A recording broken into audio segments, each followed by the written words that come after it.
Yes, it's that time once again, and I've got some indie horror for you today. This one showed another feature from the New Horror Film Fest of 2019, and this one was called Bloodsucker's Planet. Now, it's actually a prequel to the Bloodsucker's Handbook, which showed, I believe, at the fest a few years ago, and here it's taken a different approach for a prequel. It's set done in the 1960s science fiction style, where we get a group of individuals on a rocket headed home when they answer a distress call from a mining colony. And well, when they land on the planet, they end up getting involved in some pretty nasty events and realizing that this planet has more than just two inhabitants, and those beings that are on this planet, well, they have a certain taste for a certain liquid, and we see how these astronauts try to escape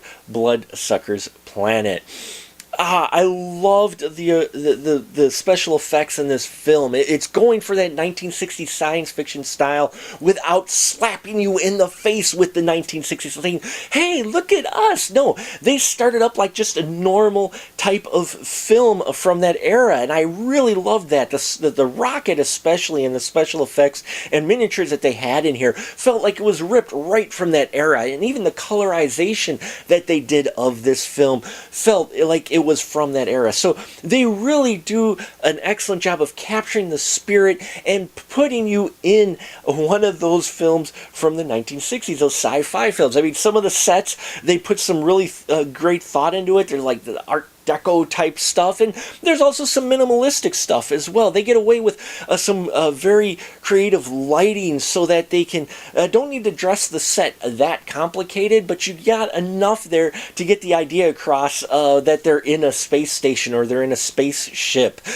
You know, pay no attention to maybe the fact that might be a garage door, which I actually added some great character to the production design of this film. There's also some great stop motion animation in here where at times it blends beautifully and other times it doesn't, but that's okay because, again, of the type of film they were going for. Now, the performances of everybody in here involved were great. I really loved how each character felt like their own character.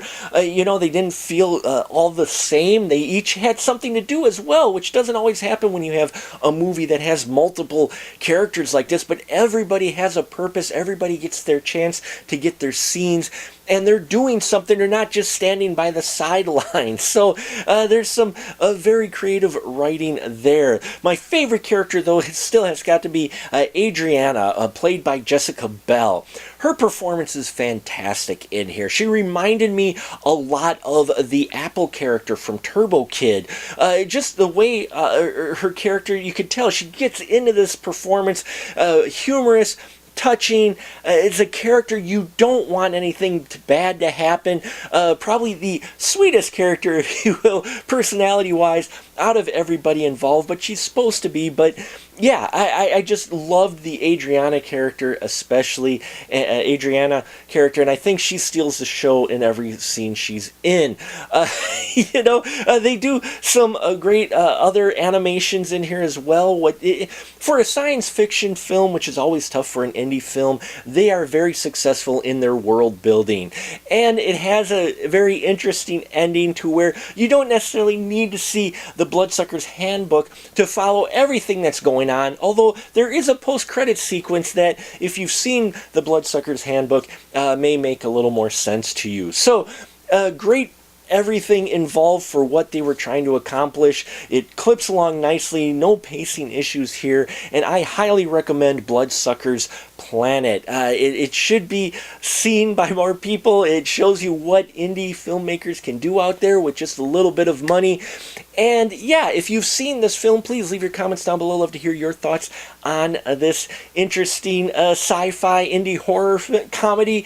And if you feel so inclined, please check out our Patreon as well. Hit the subscribe so you can catch all our other reviews that we've got coming up. I thank you for your support, and remember, support indie horror.